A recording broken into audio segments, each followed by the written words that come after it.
Jones. I'm a radiation oncologist at Duke University, and I'd like to share with you some of our recent results on a randomized trial using hyperthermia and radiation for superficial tumors.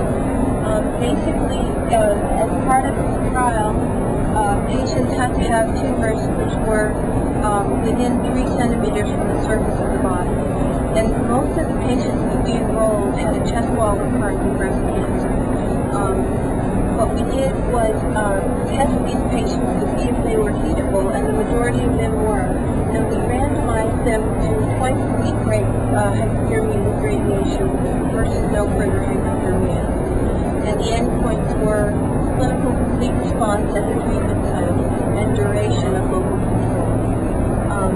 I'd like to show you an example of the treatments. This is a patient who had a lesion on her back.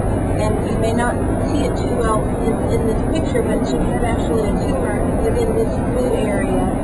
And then we put an electron field for radiation therapy purposes with a good 2 to 3 cm margin around that area.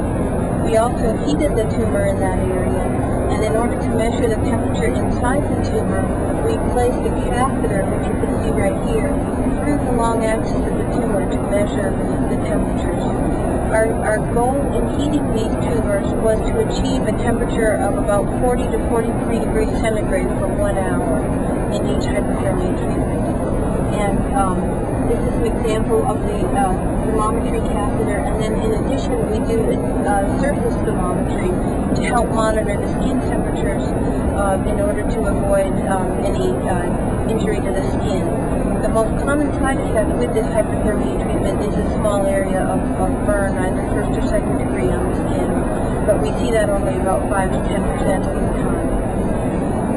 What was very encouraging to us in terms of the results is that the patient who had the heat treatment had a higher complete response rate.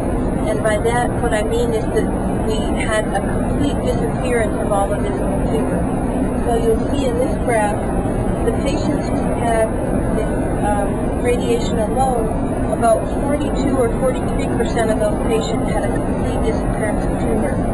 That increased to 68% when we added the heat treatment.